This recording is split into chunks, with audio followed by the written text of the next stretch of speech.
most people get this wrong, and you can paralyze somebody in the matter of seconds. So we're gonna show you exactly when to take a helmet off of a crash victim. And how to do it without causing more damage. I'm Traumoto, and my background is in ER and trauma as a registered nurse. I'm Toby, I'm the director of OnX Dynamics, and I'm an EMS instructor. So a lot of people actually don't realize that in an emergency situation after a motorcycle accident, the helmet can be removed, but only under certain circumstances. We always want to remove a helmet if we have to do so in order to control major bleeding, or if the helmet is interfering with their airway or respirations. The only other time you would remove the helmet is if you decide on giving rescue breaths for CPR.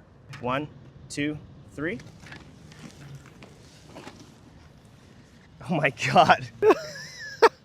Oh my gosh, his panniculus is scratched. All right, so for the sake of this video, we went ahead and log rolled this patient. That's a great skill to know how to do, and that's something we'll cover in another video. I'm gonna put my helmet back on because I have my action cam, and that way you'll be able to see kind of a hands-on view, and we'll go back and forth between the cameras. So for the purpose of this video, we're just gonna assume that he has an issue with clearing the airway. I can see that he has some secretions that he's choking on. I hear some gurgling. He's not able to clear that airway very well, so we've determined that we should take this helmet off. Now, in order to remove this helmet, we're going to start from the top down, and we have to set ourselves up for success so that we don't cause further harm. The first thing that I'm going to do is just quickly inspect the helmet, take a look at what kind of damage we have. Now, I'm going to take the visor off if we can remove it. If we can't remove it, then we're just going to get it out of the way. Then we're going to quickly inspect underneath the visor, and if they have any glasses on or anything else that's going to get in our way, we could just take it off.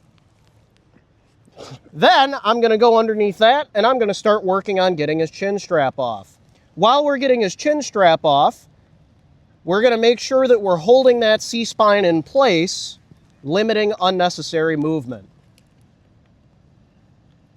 And while he's doing that, if you have a second person, maintain that C-spine, that cervical spine. And so what I'm doing is I'm just simply stabilizing the head, not allowing it to move back and forth. That way, while he's making these adjustments and getting the helmet prepared to take off, there isn't going to be any kind of neck jostling or potential to further injure the spine of this victim. Now that we have everything out of our way, I'm going to expand the helmet laterally, and if we had emergency release pads, this would be the time to take them off. And while he's doing that, I'm now transitioning from the helmet down to his neck. That way, I am still stabilizing even though he's taking control of the helmet. As we remove the helmet, we're going to rotate it slightly back and forth until we're able to slip it off. Now watch what happens if I were to release my hands after the helmet comes off. His head drops, and that can be very dangerous. All right, so I'm gonna put his face back on here. A lot of people get very scared when it comes to holding C-spine. You don't have to be a professional to hold C-spine.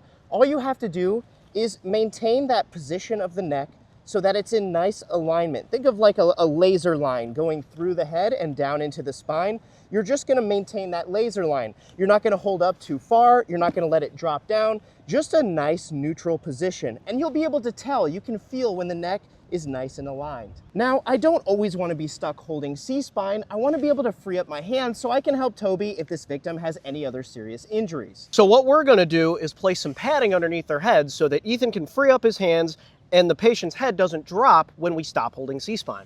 And that padding can come in the form of a motorcycle glove, a motorcycle boot, maybe a rolled up jacket, and you would just carefully insert it under the victim's head so that it maintains that neutral spinal alignment. Look at that, and now I can free my hands. I have to be careful not to bump this victim's head, but now I can help Toby with my own hands on any other serious injury that's going on with this victim.